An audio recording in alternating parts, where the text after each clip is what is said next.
Let me show you this photo that they have from over at the Daily Mail. Everyone's pointing out that Nancy Pelosi is struggling to hold on to this guy's arm when they took this photo. And that's indicative of something else is wrong. I think she needs to retire immediately, and they need to have a special election in San Francisco.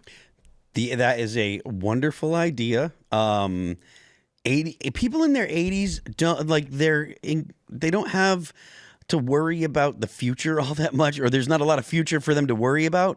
They shouldn't be in making policy decisions for people that actually do have to worry about the future. I mean, I think there's a good argument that was addressed by the founders, saying you have to be a certain age because you need a certain amount of life experience.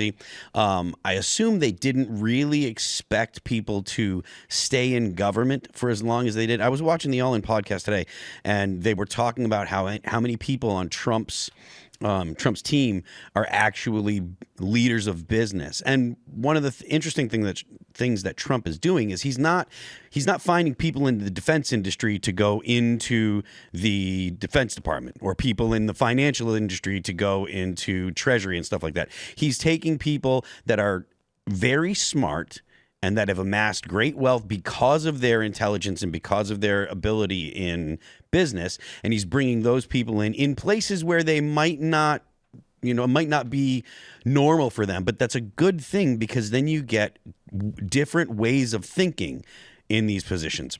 Yeah, it's like having people from, he's building like an all-star cast of people that actually have proven life experience doing those things. And one of the things that the founders, like all of the founders of this country, they all had other professions. Right. Weren't they all in their 20s? No, they weren't all in their 20s, but they were in their they were in their 20s and 30s when they were young dudes. The revolution happened.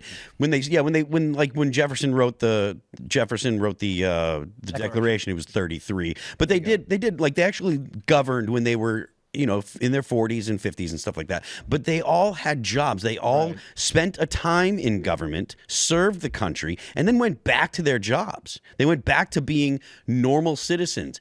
And one of the things the guys on the podcast were talking about was this is a very good thing, because it keeps people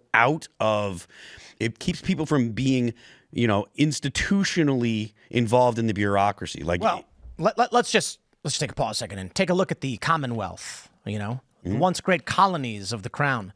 And, I just got to say, what was Canada? Huh? A bunch of fur traders? What was Australia? A bunch of prisoners. New Zealand? Now you I don't even watch know. it, buddy. I don't even know people in New Zealand were doing. Americans, Good question. We were fighting bears and fighting back. Yep. You see, this is a nation founded by the strongest. That's why we blow up a bunch of children overseas in wars we shouldn't be involved in. Well, I don't know if that's on the positive side. But just saying. That's the joke. But it is a good idea to have people from private industry come into the government and then go back to private industry. Right. Well, on that note, I think it's the perfect time for me to renounce my Australian citizenship and present to you. Does that count, actually? Oh, A verbal contract. straight into a commercial. I don't know what the rules are for us for renouncing Australian citizenship, but I didn't really renounce it, but I am an American. Just to make that clear, I've had a few people saying, but he's not American. I'm a naturalized citizen and proud to be one. And so you actually came here legally? 100%. Legally, you didn't? Yes, I went by the book. But How very 1980s of you. Right. Oh, jeez, man. That's pretty wild where we are as a country. That's great. Another story, which we'll get into in a second, though, is like Biden selling off the border wall, which is just absolutely insane. Thanks for checking out this clip from Timcast IRL. Make sure to watch the show live Monday through Friday at 8 p.m. Subscribe to this channel, and we will see you all there.